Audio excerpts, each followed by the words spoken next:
Remember that hoopla of that Persona fan who unfollows an artist because she's engaged and he has no chance with her? One of the people targeted was frequent SEGA and ATLUS leaker Midori, who allegedly is a Japanese woman. That notion is apparently debunked because she is a classic case of a girl, a guy in real life, who makes the person that hit on her or him or them to be a bit of a gay. But hey, some people are probably like, oh wait, she's a he? That's even better! This 4chan user rubbed his stiffy for the mental image of this fictional freaking imaginary character made by some dude getting really soaked by the hormones. Does that make you gay? Yes, if you ask me. Yes, but it depends on who you ask. Another thing, Midori was known for leaking SEGA and ATLUS content. Allegedly, they obtained the leaks by trespassing on SEGA property. Oh, she's both a guy and criminal in real life. That makes things so much better. I do have to say though, you really can't trust people online. That is, unless they're hitting on you, which in that case, you should totally believe 100%.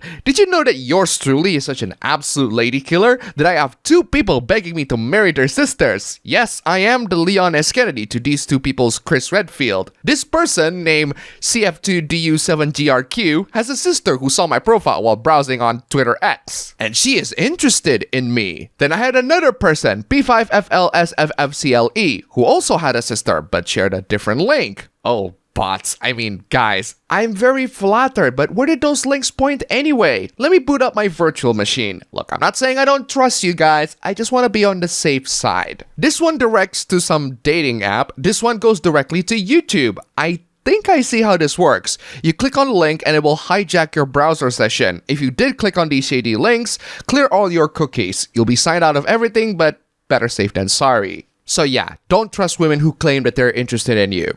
Okay, they are, but not in a romantic way. More of a hand us your personal data sort of way. But Kotone-chan wouldn't do such a thing, right? Speaking of Persona, here's a Persona-related hoopla. There's an upcoming new game called Expedition 33, a Western RPG with turn-based combat that is apparently revolutionary. Unlike Baldur's Gate, Wasteland, Divinity Original Sin, or any other Western turn-based RPG, this one has an over-the-shoulder third-person perspective and single-button commands like Persona, and time button presses like Paper Mario. As much as I adore Persona, I'm actually excited to play a turn-based RPG not as high schoolers for once.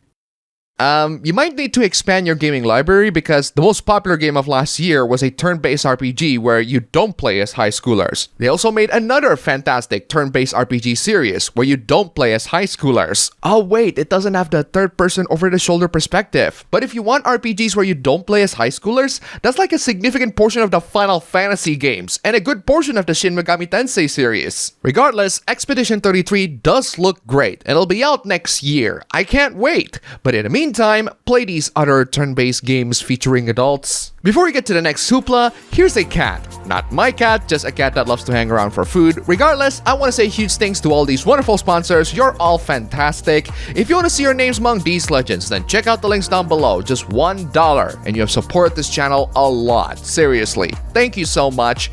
And now, an update to a story that I covered a while back. A couple of weeks ago, Adobe thought they had the right to steal the intellectual property that you created with their software for their own purposes. I say you have the right to sail the freaking seas for this horrible anti-consumer treatment. Adobe's response is one of the worst, most anti-consumer garbage PR responses you would expect from this company. There's a long Twitter thread that you all don't need to read, but what you need to read is this part right here because the community note made it clear. The prominent point of this contention is Section 4.2, which is not addressed in this response. Section 4.2 is titled Licenses to Your Content, and there's been no response. Nothing. Nada. It's just distracting you from the issue. So to put it simply, Adobe's response is a complete freaking red herring. A distraction so that you guys can focus on what they're talking about rather than the real issue at hand. Any content creator should be insulted and instead, they should just go for alternatives or permanently own Adobe through the usual 7Cs channel. But say what you want about Adobe, at least the basic functionalities of their apps are there. The Calculator app is now available on the iPad. That's right, the most basic application for any modern computer in the whole freaking world is only now available on the freaking iPad. It's strange how Apple intended the iPad Pro to be the second computer,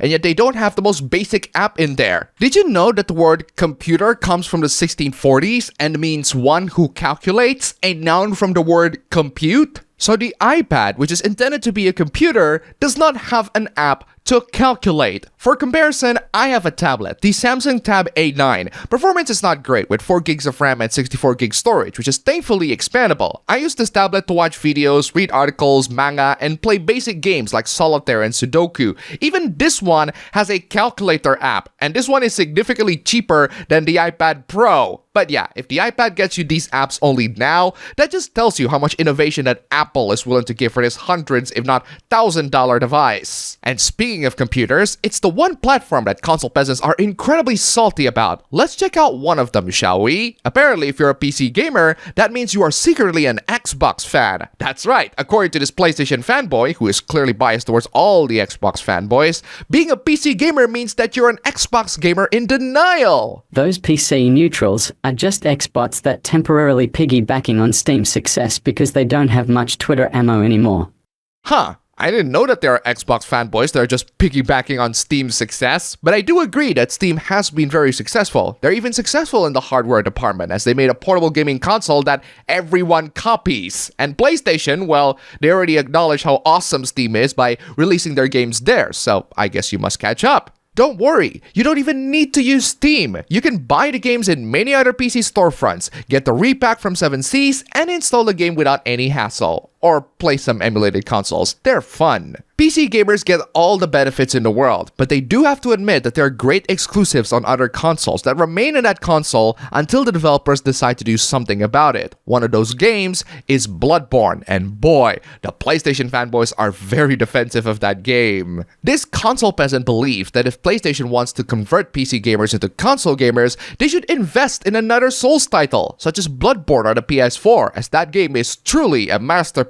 Elden Ring is also a masterpiece, and that game is multi-platform, but there's nothing quite like the atmosphere of Bloodborne, right? Look at how pathetic they port beg, like little butthurt babies over Demon's Souls and Bloodborne. Souls fans will never choose PC.